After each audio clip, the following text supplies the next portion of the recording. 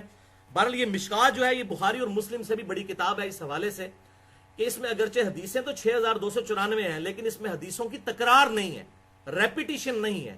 ایک حدیث جب ایک دفعہ آئی تو ایک دفعہ ہی آئی ہے, جبکہ صحیح بخاری اور مسلم میں ریپیٹیشن ہے, تب ان کی 7563 بنتی ہیں. ادروائز ریپیٹیشن نکال دیں تو تقریباً بخاری میں بھی 4000 حدیثیں ہیں اور مسلم میں بھی 4000 ہیں, اور اگر ان کی بھی کامن حدیثیں نکالی جائیں تو 2000 کے قریب تقریباً کامن حدیثیں ہیں بخاری اور مسلم کی, جس کو ہم کہتے ہیں متفقن علیہ, جن پہ وہ دو بڑے امام متفق ہیں. 1906 احادیث ہیں جس پہ امام بخاری اور امام مسلم متفق ہیں, اور یہ بھی الحمدللہ الگ سے کتاب چھپ چکی ہے جس میں صرف بخاری اور مسلم کی متفقن علیہ احادیث موجود ہیں, اللؤلؤ والمرجان کے نام سے. اور فواد عبد الباقی ایک عرب کے اسکالر ہیں, انہوں نے یہ محنت کی کہ جس پہ بخاری اور مسلم کی جو ایگریڈ اپون احادیث ہیں متفقن علیہ حدیث وہ انہوں نے ایک جگہ جمع کر دی ہیں. اللؤلؤ والمرجان, دو موتی آئے نا سورہ الرحمن کے اندر, اللؤلؤ والمرجان, تو انہوں نے کہا اللؤلؤ والمرجان یعنی بخاری اور مسلم یہ دو سنت کے موتی ہیں بڑے بڑے. 1906 احادیث الحمدللہ اس کے اندر موجود ہیں. علمی پوائنٹ نمبر 4 بھائیو, شیخ زبیر علی زئی صاحب نے جو مشکات المصابیح کی تحقیق اور تحکیم کی ہے, اس حوالے سے تھوڑا ٹیکنیکلی اس کو آپ سمجھ لیں تاکہ آپ کو اس کتاب کو پڑھتے ہوئے آسانی ہو, کہ پہلی فصل تو تمام چیپٹرز کے اندر بخاری اور مسلم کی ہے, وہ تو انہوں نے مقدمے میں بھی شیخ صاحب نے لکھ دیا کہ اس کی تو احادیث بالکل صحیح ہیں, اس پہ تو حکم لگانے کی ضرورت نہیں ہے.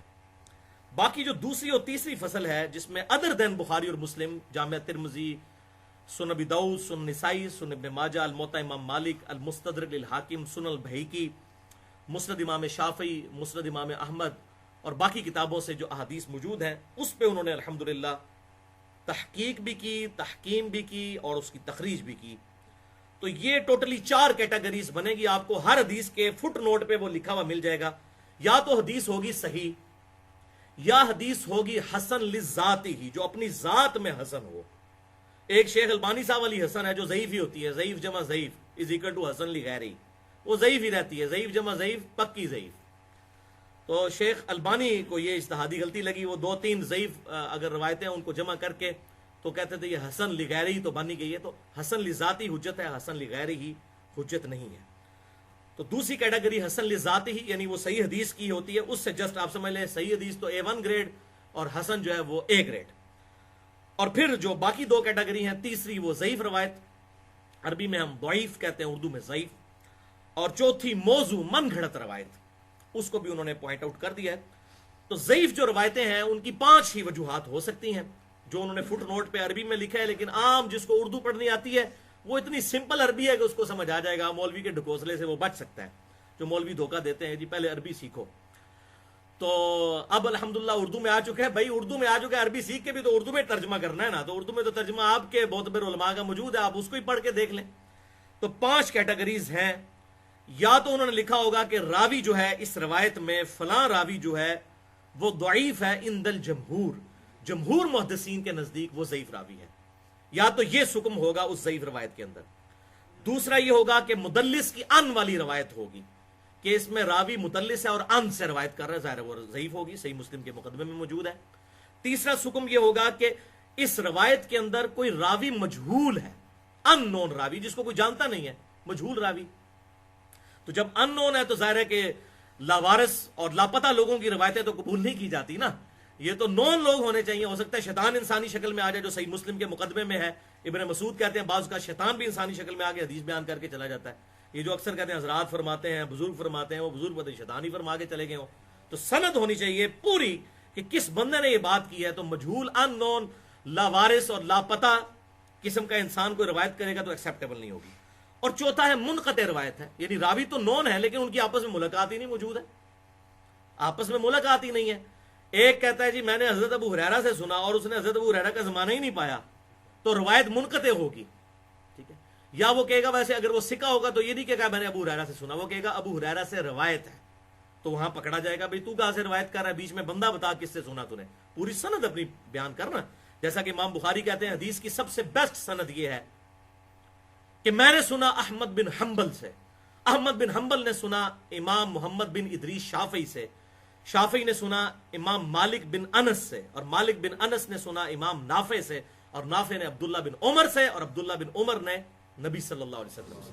تو یہ پوری چین ہے نا، چین جوڑنی پڑے گی ورنہ تو روایت ایکسیپٹیبل نہیں ہوگی۔ تو منقطع روایت جس میں انقطاع ہو، ٹوٹی ہوئی چین ہو، تو وہ روایت ایکسیپٹیبل نہیں ہوگی۔ اور پانچواں حکم یہ ہو سکتا ہے ضعیف حوالے سے کہ روایت جو ہے وہ اس پہ جرح مفسر ہو، یعنی وہ حدیث تو اس کے راوی تو بالکل ٹھیک ہوں، ملاقاتیں بھی ہوں، لیکن بعض اوقات راوی کو وہم ہو گیا ہو، کبھی اس کا بڑھاپے میں حافظہ خراب ہو گیا ہو، تو اس پہ جرح مفسر ہوئی ہو تفسیر کے ساتھ کہ اس کی باقی روایتیں صحیح ہیں لیکن یہ والی روایتیں صحیح نہیں ہیں کیونکہ یہ اس کا ذہنی توازن بگڑنے سے پہلے کی ہیں اور یہ بعد کی ہیں۔ یا کوئی روایت شاذ ہو سکتی ہے اسی جرح مفسر کے ہی کیٹیگری کے اندر کہ اس نے اپنے سے زیادہ سکہ راوی کی مخالفت کی ہو۔ یہ بڑے ٹیکنیکل ٹرمز ہیں، اس حوالے سے آپ میری گفتگو دیکھ لیں۔ مسئلہ نمبر 36، ضعیف الاسناد اور من گھڑت احادیث کے فتنے کا تحقیقی جائزہ، اہل سنت پاک .com پر مسئلہ نمبر 36، 1 گھنٹہ اور 25 منٹ کی گفتگو ہے۔ بھائیو، شیخ صاحب کی تحکیم کی ایک اور خوبی ہے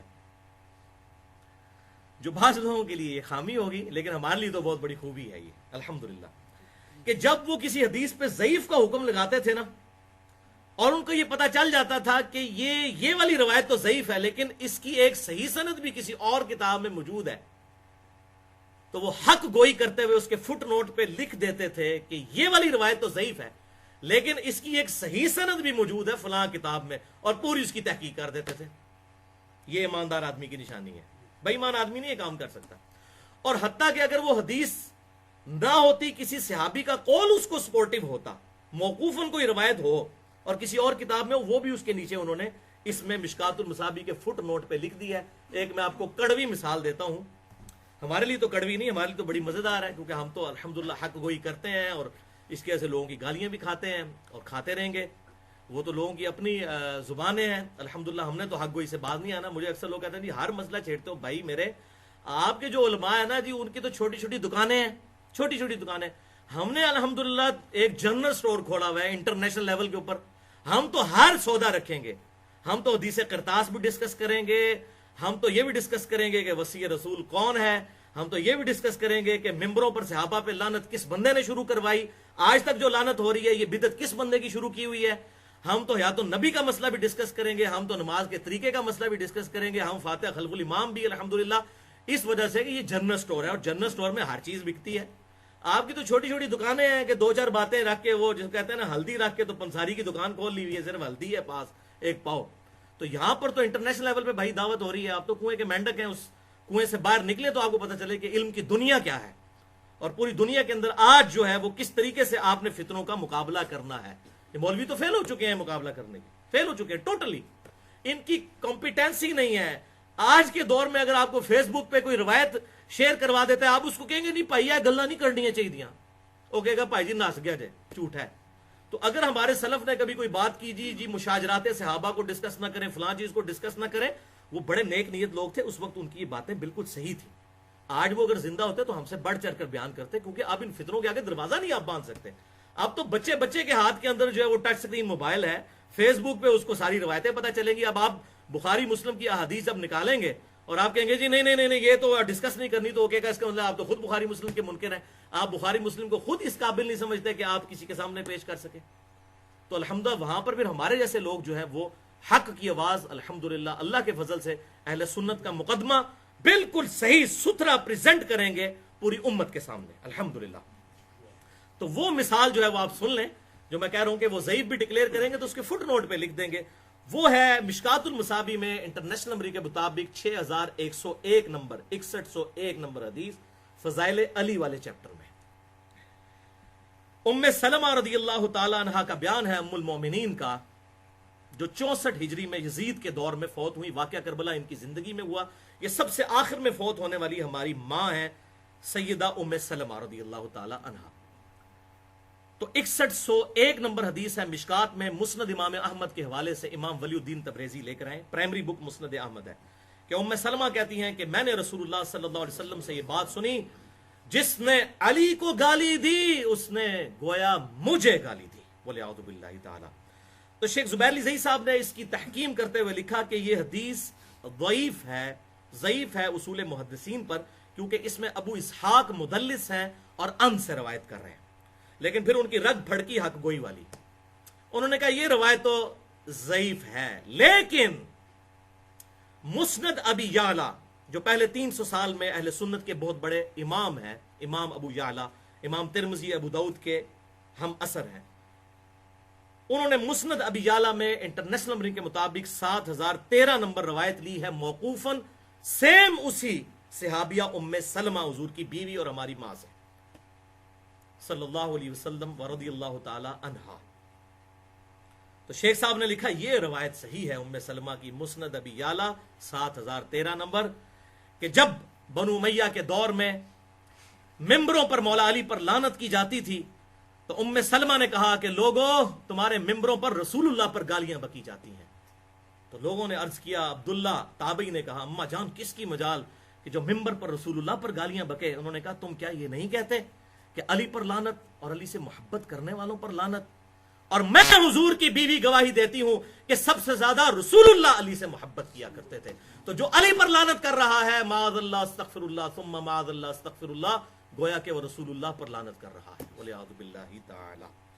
تو یہ بھائیوں باتیں تھی جن کی وجہ سے میں نے شیخ زبیر لزئی صاحب پر 2.5 گھنٹے کا پورا لیکچر ریکارڈ کروایا، مسئلہ نمبر 80 کے نام سے، شیخ زبیر لزئی رحمہ اللہ ایک حق گو عالم دین، جس میں ان کے ویڈیو کلپس پروفز کے ساتھ، جو میں نے ہی الحمدللہ ان کو آمادہ کیا اور ریکارڈنگ کی، سب کی سب ویڈیوز میں نے خود ریکارڈ کی ہوئی ہیں اپنے ویب کیم لیپ ٹاپ کے ذریعے، وہ سارے کلپس ڈالے ہیں اور تمام کے دلائل بھی کتاب و سنت سے دیے ہیں، یہ نہیں ہے کہ ان کی کوئی تقلید کی ہے، کتاب و سنت سے دلائل پیش کی ہیں۔ تو یہ بھائی علم کا میدان ہے، یہاں پہ جذبات کی کوئی، میں غامدی صاحب والی بات ہی ریپیٹ کروں گا، بڑی مزیدار بات ہے، وہ کہتے ہیں کہ علم کے میدان میں جذبات کی کوئی اہمیت نہیں ہوتی، جذبات تو پھر ایک ہندو کو بھی اپنے جو ہے وہ دیوی کے ساتھ وابستہ ہے، وہ کہے گا جی مجھے تو یہاں پر مزہ آتا ہے۔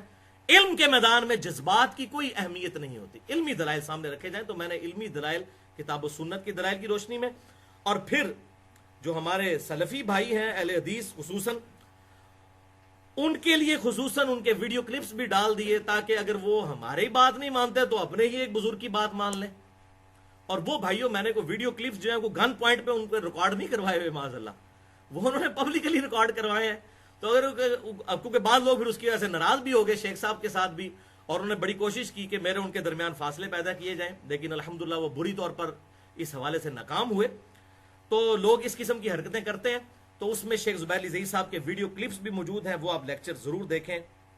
شیخ زبیر لزئی ایک حق گو عالم دین۔ آخری علمی پوائنٹ نمبر 5 مشکات المصابیح کے حوالے سے، بھائیو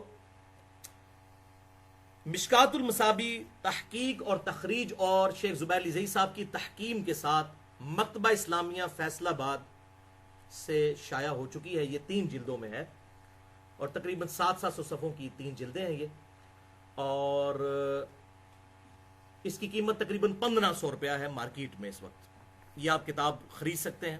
اور اگر کسی کو مفت PDF فارم میں چاہیے تو اہل سنت پاک.com میں الحدیث والے پورشن میں جائیں، مشکات المصابیح 3 جلدیں 18 MB کی موجود ہیں، یا مجھے ای میل بھی آپ کر سکتے ہیں mirza_95@yahoo.com، تو میں آپ کو انشاءاللہ وہ اس کا لنک بھیج دوں گا، یا اس کو جو میری ای میل میں سیف ہے وہ آپ کو انشاءاللہ تعالی بھیج دوں گا۔